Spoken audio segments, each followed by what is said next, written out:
Hello and welcome to the Say Yes Movement podcast. Good morning, Heather. Good morning, John. I am coming from a whole new place today. Where I was just going to ask, you look different. You look like you're in a different spot today. Where are you coming from today? I am coming all the way from Round Rock, Texas. So Round me and my Rock. girlfriend are here for a conference, and we are broadcasting from my hotel room. I love it. It's funny. Both of us have been in Texas this year, and I've never ever been to Texas. So it was my first time, and now you're in Texas. There's something that's there's something that's pulling us. It seems like to Texas, right? It is. So today is Celebration Friday. So we're going to talk about celebrations. And for those of you that are listening in, we'd love to know what you're celebrating this week. So Heather, what are you celebrating this week? I am celebrating. This week, I had the privilege to work with some amazing, smart, fantastic entrepreneurs. We had a mastermind, and we actually are doing what I call a 6-week sprint. So every 6 weeks, we come back to the table and we share how our goals are going and how we can help each other. And that accountability format is just fantastic. And you don't spend enough time on your own business, your own ideas, but a dedicated time. So that was really fantastic. And then we went axe throwing, and I would say I'd give myself a B+ for axe throwing, but you know what? Try new things and see how you like it. So those are sort of my 2 wins for the week, and they were a little bit of fun and play, and a little bit of work and future planning. Yeah, How about yourself, Glenn? No, I love it. I love it. This week, well, 2 things. One is just recovering from whatever I'm going through I went through on Wednesday, which is good. Like my voice is a little raspy, but I'm on the mend, so I'm happy about that. I guess the second thing is in and around, like you said, just being part of a mastermind community where we get to touch base and connect with one another. I think that's so important, just to be able to celebrate those wins with others, right? Like there's so much power in being able to celebrate your wins and just knowing that there are people around you who want to see you succeed and want to see you move forward. Because sometimes when you take whatever you're working on, whatever big vision you have for yourself, whether it's in your business or your personal, not everybody's supportive. Or some people might be like, what are you thinking? Like maybe you're like, so for example, I heard this week from somebody, maybe this Ironman thing is not for you because it's like burning you out and it's pushing you too far. And I'm like, well, no, I don't think so. It's just, this is a bit of a bump that I have to get through, and then I just keep going. So wow. I know, and it was this is probably somebody close to you too, because you're sick, so you're not seeing many people. And I find often that sometimes the people close to us say those kinds of things that can be very, very challenging for us to, just think about, like, why are they saying that? And for me, I equate it that we're changing, and so it's tough for them to change too, or they're trying to keep us safe, right? So yeah. it's out of love or out of their belief systems, but not our belief system. So it's really important when people say those things, that's something about them, not necessarily something about you. And when we can sort of be Teflon and let that just fly off us, I think that's really good. That's part of the celebration, right? Like not really attaching to that, not really trying to justify myself in all of it. I think the line I heard last week was, people who give it up on their dreams will do a really good job of helping you give up on yours. And I'm like, wait a minute, I don't have to subscribe to that. No, I don't have to be a part of that, right? Unsubscribe. Wait a minute. That's great. That's, 2 things I say. Either that's interesting. It's like, wow, okay. And I just kind of leave it there. And it's typically, just really dealing with whatever shows up, because I think it depends on the connection that you have with that person, right? And when that connection's strong and that person wants to see you succeed in an amazing way, and sometimes strangers are the best people for that, right? Wow, like just just connecting with strangers, because they don't have a vision of who you are or who you've been. They just know you in this moment. And when they know you in the moment, they don't know anything else about you. So if you tell them, this is why I love it when, I was listening to a story this week about this kid who, Lynn, the public speaker, the guy on Instagram that we both follow, I can't remember his last name. But he talked about how in school he was, in his first school, he was really nerdy. He was quoted as the loser in school, and things didn't change for him until he moved into a new school. Because that new school, nobody had any preconceptions of who he was, And he could be and whoever he wanted to be. he could be whoever he wanted to be. And this is what I love about people who pivot and change careers or move organizations or move departments. You get to start all over again because nobody knows Mm-hmm. you, right? And you get to redefine who it is you want to be. And if somebody was, if a group of people were holding you to a certain standard and it wasn't necessarily the standard that you wanted for yourself, by moving, it created a whole new standard for yourself, Mm-hmm. right? I know you said you had an interesting story around connection. I guess this week that you had with connecting with people.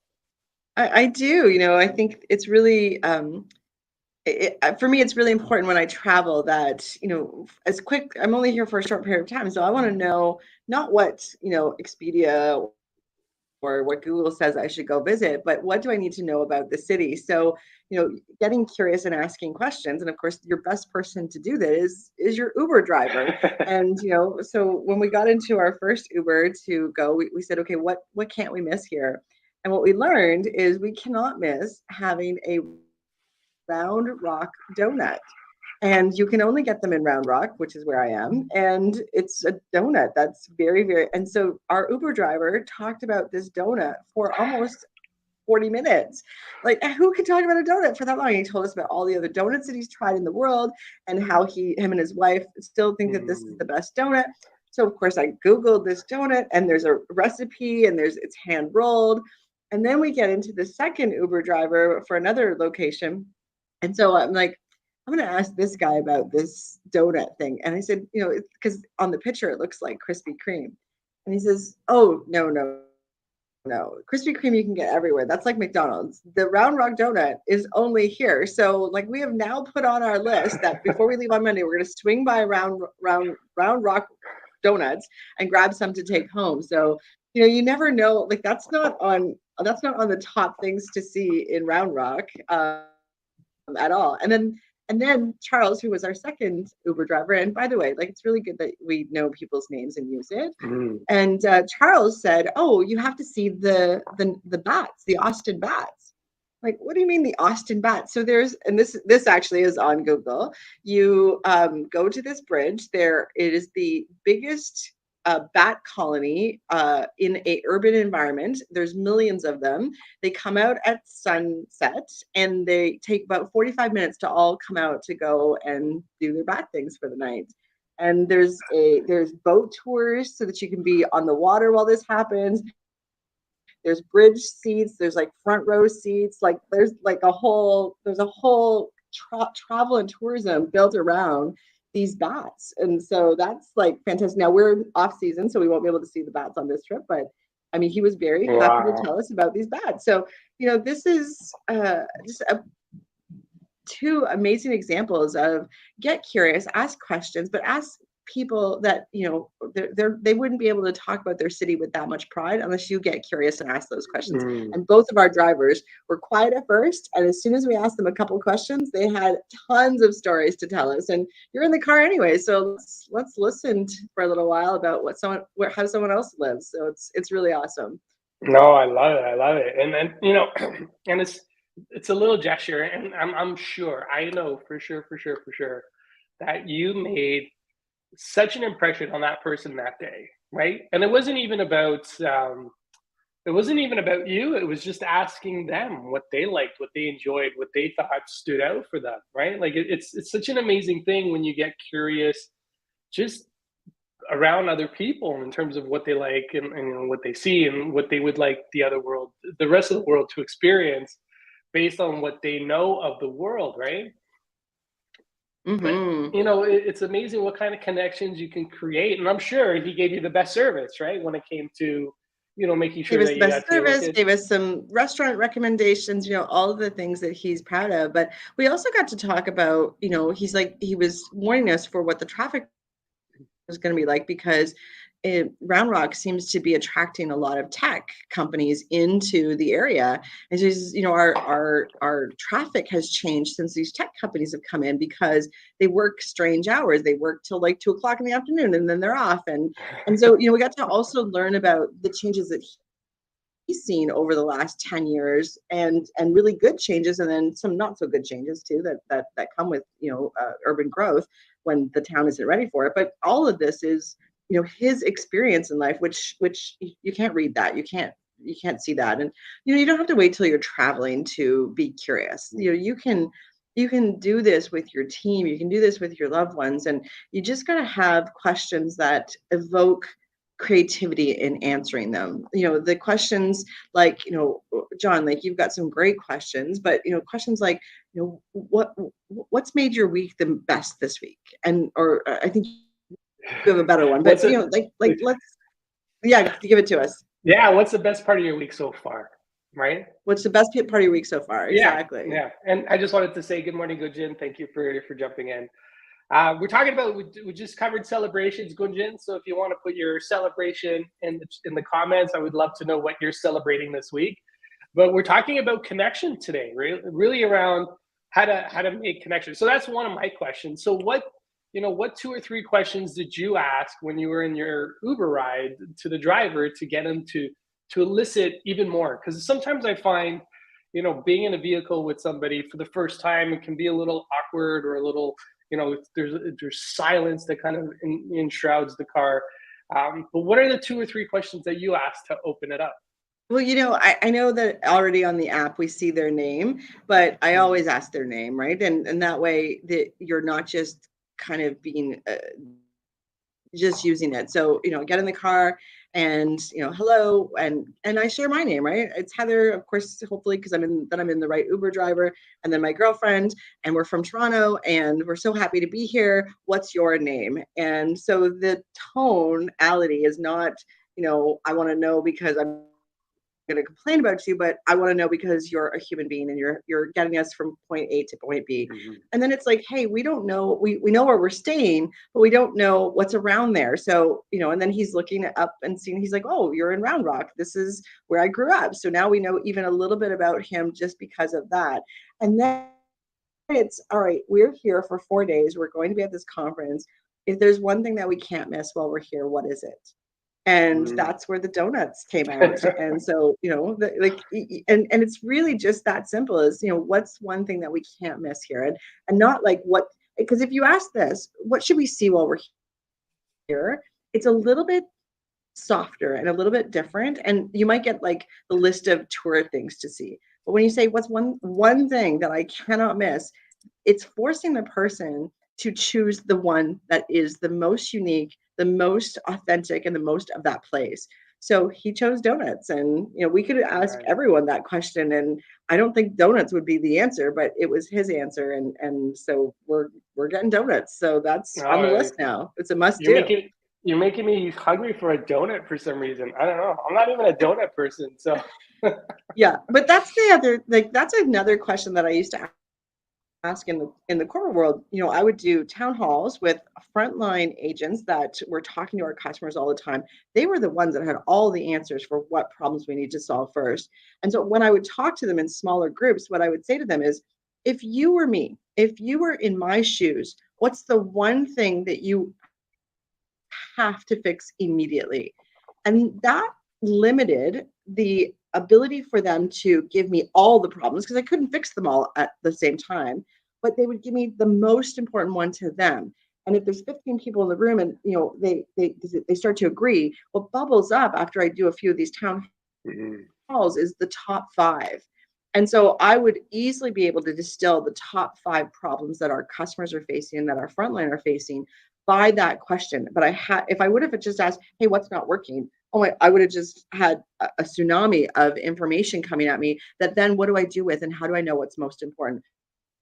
What I said is, if you were me, what is the one thing that you would fix right now? Like, it has to be done.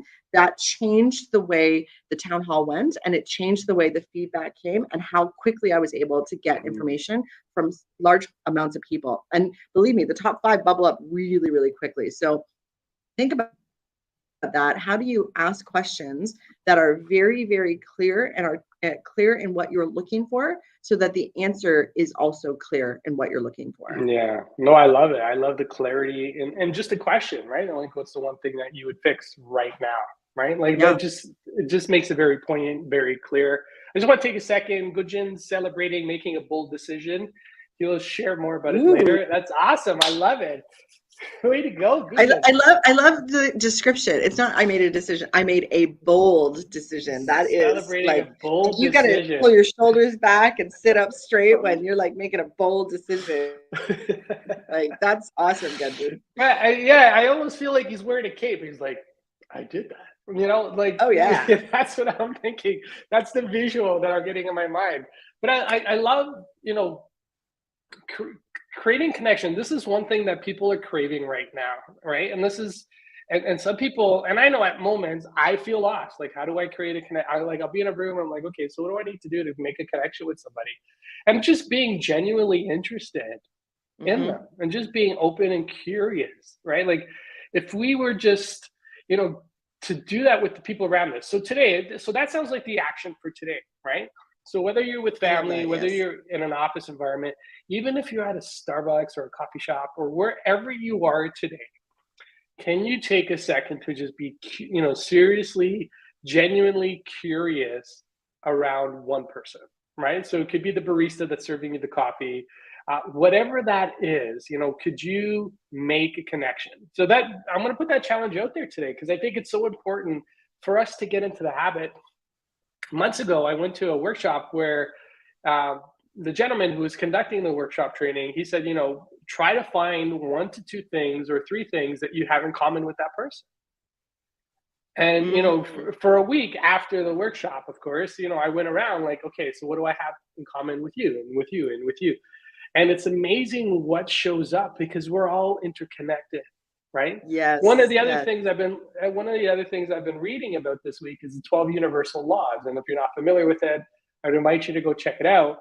But one of the 12 universal laws is that we're all interconnected with one another. Right? So that means we have something in common with everybody, regardless of race, regardless of religion, regardless of cultural background. We're all connected. We all have a connection somewhere. So I'm going to invite you to think about that today. Who in your sphere, in your realm? I know you're going to be at a conference, Heather, so this is going to be amazing because I'm looking forward to all the stories on Monday around, all the people that you're going to be connecting with and just finding and understanding what those connections, those commonalities are. Because I think that creates even a stronger connection, right? I've got it easy because I'm going to a conference, but this is easy for anyone that puts their mind in, and just make eye contact with someone. Just that eye contact and a head nod tells them that they're seen and heard, and people need that so much today. They need it every day, but just make someone feel seen and heard. Those are the 2 gifts that you get to give out to the universe. Yeah. Well, and we shared in one of our other talks, we talked about which eye to look into if you want to create a safe connection. Right? Just looking at somebody straight in the eyes makes them feel really uncomfortable and very awkward and very weird. But when you look at the person's right eye, this is my right eye. Look at their right eye, yes. When you look at the right eye, it actually creates a sense, it actually triggers something in the brain to give you the impression that that person feels safe to you.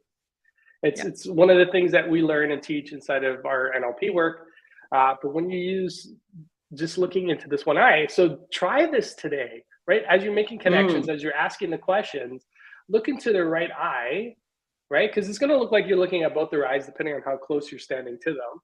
But look into their eye and see what shows up for you. Because even you're going to feel more confident, and you're going to feel more confident. You're going to feel empowered. You're going to feel safe too as you're having that conversation with them. It becomes a two-way back and forth. So yeah, I love it. So this is going to be your testing ground this weekend, Heather. You're going to be in Austin, Round Rock, Texas. Texas. Eating donuts on your way out. But really making connection with some really amazing people. It's such a cool thing. But you don't have to be in a conference to do that, right? Like even connecting with the people that live in your neighborhood, the people that work in your local grocery store, whatever that is, our invitation for you today is just to go and try it and see what shows up for you. And then come back on Monday and let us know how that went, right? Because I know, Heather, Let's you're do going to it. be sharing experiences about that. And I'm going to go do that. Well, and too. you're at a conference this weekend too. It's a virtual one, but so you get to try it on the virtual side. So we're going to have tons to share next week for everything that we've learned and everything that we've gone. But I think it's time, John. We've got to close it up. Yeah, no, I can't believe 20 minutes goes by so quick. So anyways, thank you everybody for showing up. And remember, when you shift your mindset, you shift your life. And that's what the Say Yes movement's all about. All right, everyone, have a great day. Take care. Bye, everyone.